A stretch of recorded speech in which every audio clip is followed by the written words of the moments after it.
Well, done it again. Having a, you can talk. Bear. What? You can talk in the background. It'd be like a conversation. All It's right. just the camera's here. That's the weird thing. You gotta get used to it. It's really strange. I have to look at it too. I can't. My hand's bouncing all over the place, so I don't know. Huh? I can't hold my hand straight.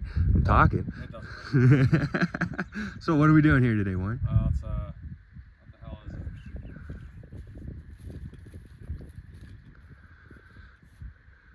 The Fleet Feather Craft, 1962.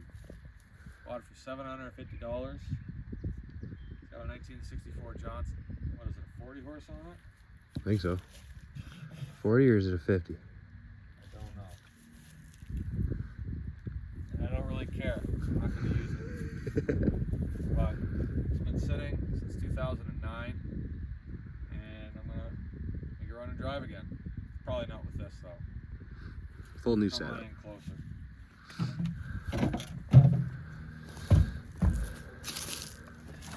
You can go around and get the ugly. So some critter's been living in there, and for what it's worth, I don't think it's worth the effort to try and get it going. It's got all this electrics, been exposed for too long, it's full of shit, so it needs a lot of work, but it's got the shape. It's got the shape. It's got the shape. Pretty sassy girl. It's got a, I believe it's a 12 foot, might be 14. Haven't put a tape measure on it yet. It's got a tilt boat trailer. Can't really say much more about it. It needs tires, rims, bearings, lights, paint, everything. And the boat really needs everything as well. But you can see it's pretty simple, just cable steer. And yeah, it's absolutely full of shit. So I'll have to clean it out, and hopefully in a month or so we'll be out boating when the weather's actually nice. Because it's what, April 7th? About that, yeah. About that. So we got a little while. I think the hardest thing is going to be registration for the boat. Did the guy have the registration? No, I don't think so. No? It's a little too old. No, but it's been sitting. Lost in the archives. Yeah, it's been sitting in another spot for a while, and then it was moved here, what, 2 years ago, 3 years ago? If Yeah. that? About 2 years, I'd say. 2 years. So, it'll be cool. Yeah. My, nephew Cody, oh yeah. This one.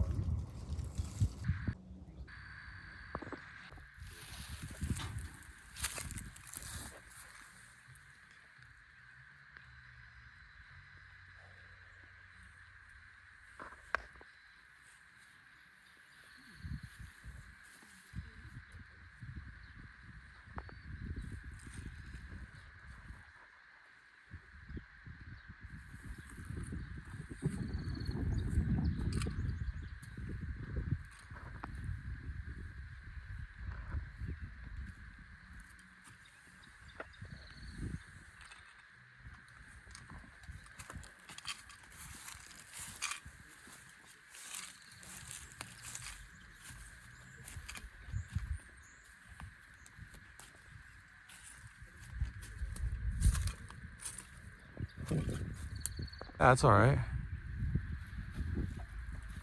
There you go.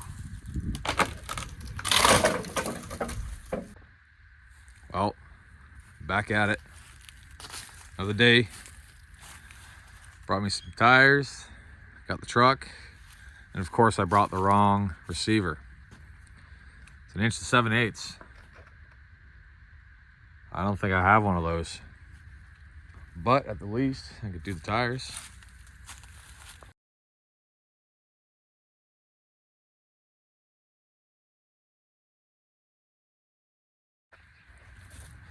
Well, one's off, but we got quite a bit of slop.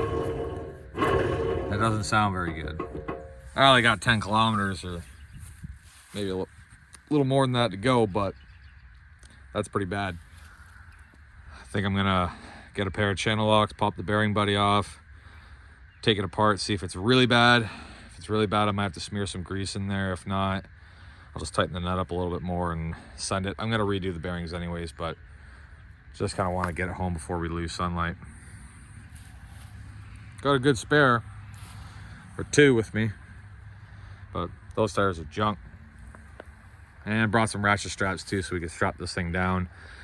Gonna get a hand with Buddy's Mini X to get the motor lifted off, because the transom's totally rotten, and it'll definitely probably bend the back of the boat with it bouncing down the back county roads, because I got no lights, I got no plate, no insurance, not a care in the world.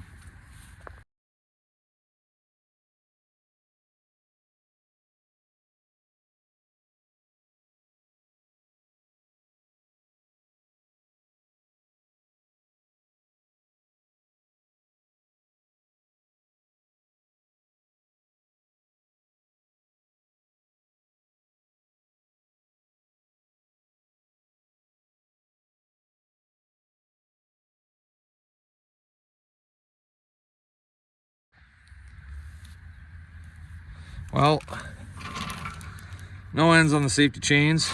We're gonna loop her through and put a bolt on there. I don't even know if I'm gonna bother hooking that up. It'll probably just blow the fuse. I'm gonna have somebody follow me anyways. So I gotta get that wound in. Got a couple ratchet straps there so we can strap her down. Tires are on.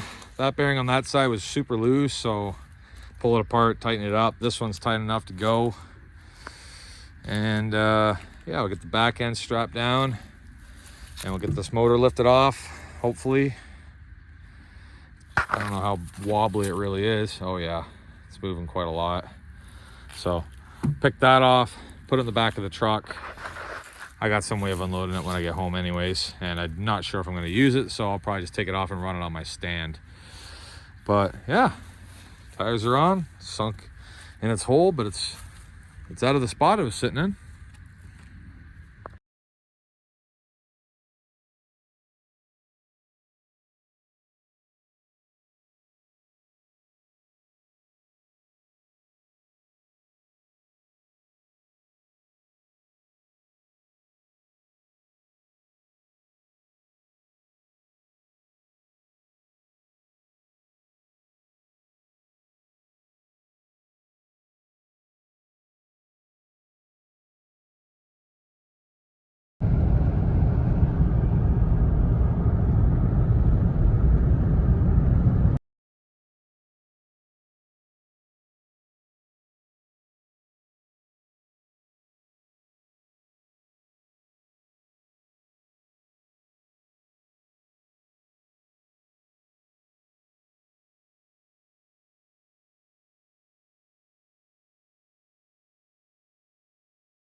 Well, as you can see from the time lapse, the boat is now home, and kind of begun cleaning it and seeing what was left of it. Luckily, from what I see, I've got the all-important drain plug, and it looks like I got a couple extra to boot.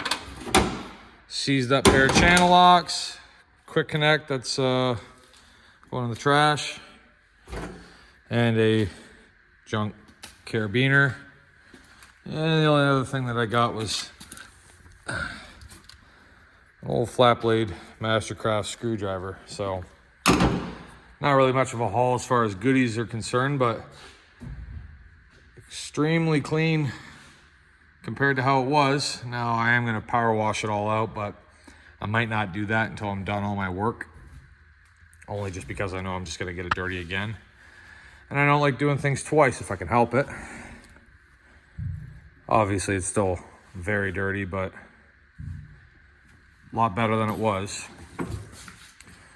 Now I've gone through and obviously removed the motor, as you see and you saw. I just cut the harness There's only a few wires, so if I actually need to reconnect them, won't be too big of a deal. I can figure that out, I'm sure. But I probably will be rewiring everything. I can get this loom, so I'll probably just replace it anyways. If I do plan on trying to repurpose this motor, it turns over. I don't know if you would have seen it in one of the other time lapses when we were pulling the motor off, but I just put a screwdriver on it and turned it, and it does move. So it's not seized. The cover was on it, so maybe, I'm guessing, definitely going to have electrical issues, even though the wiring looks intact. Carburetor, not a big deal. One of the hoses is broken off the fuel pump, so at the least I'd have to get a fuel pump for it, and I'm sure the whole water pump situation is probably not fantastic, because if it hasn't run in 15 years, probably is going to need the water pump, impeller, whatever you want to call it, replaced. So once I pulled the motor, I realized that I do have a small crack here. Nothing on this side.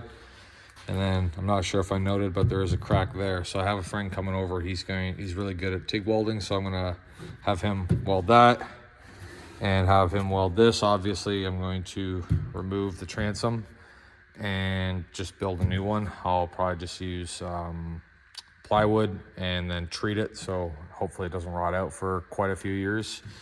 It's surprisingly, this isn't so rotten as much as this is, but I guess with the position it was going to get rotten first. Then there's this little block down here, which I'm not sure what that's for, but it's screwed through. I'm guessing maybe they had a depth gauge or something fastened to that, and maybe I'll just recreate that again, so then I can put a fish finder on there. So yeah, this was nice. It just disconnected from the motor. I'll be getting some cables from the hardware store. The pulleys all look to be in decent enough condition. None are broken. They all spin freely from what I've found. I'm not sure if that spring is actually necessary, maybe to keep tension on it. I'll probably be getting a new one of these anyways. All that stuff is inexpensive. But as for now, I'm done for the night. I am going to be stripping the rest of this out. I'm going to pull all this out and restring cable immediately, just so I don't forget how it's supposed to go, even though it's pretty straightforward. I'll be pulling the wiring, these cables, these controls out, all the wiring that's under the dash for the light, the cigarette lighter, starter, ignition, and the actual light switch. Strip all that off, take these off. And like I say, pull the transom apart. Other than that, as far as the interior goes, that's basically it being stripped. And then as far as reassembly goes, plan is to build some form of a pad for the seat, and while I'm at it, I might even make a back pad. I wasn't really thinking about making a back pad, but I think for comfort reasons, it would be quite nice to have at least a Velcroed on back pad, so it can be removed while it's stored and doesn't get damaged by mice or weather. Steering wheel is quite dry rotted, but I think I'm going to try and save it, just leave it alone and use it. If I have to, I might put a wrap on it, some sort of handlebar wrap for a bicycle maybe, or a nice leather wrap, just to kind of preserve the wheel and not transfer so much from that to my hands. And yeah, the trailer, I do this all the time, so the trailer's not going to be too big of an issue. I'll just get a whole new wiring kit for it, hook it up, put new bearings in there, new studs in the hubs, change the bearing buddies out, and I got new tires like I showed previously, so I'll put new tires on these rims because these are a lot nicer condition than those. And I will have to rebuild these slides. They are intact, but for what it's worth, it's just a scrap piece of 2x4 and a piece of carpet just stapled onto it, so I'll replace those. The rollers are rough, but they do turn. I'll have to lift the boat off and set it on something so I can redo the trailer rollers if I choose to. Obviously, I'm going to keep the better of the two rims as a spare, have it bolted on there, put a cable instead of a piece of rope on there, and I'm gonna cut the end off of this and weld on a 2-inch, because this is 1 7/8", and new safety chains. That'll all be got from the parts store as well. So shouldn't be too big of a ticket to do this. I got 3 replacement tires for $86 with tax. So I can't really say that's a bad deal. And then I just got to go through the effort of changing that, putting new valve stabs in, etc. But yeah, it's coming along. Boat looks really cool now that it's kind of in the shop. It's got a fantastic shape to it. And, you know, with that hull kind of curving in like that, it's quite neat. And sort of the only reason why I did buy it, because I could find other tin boats, but this one's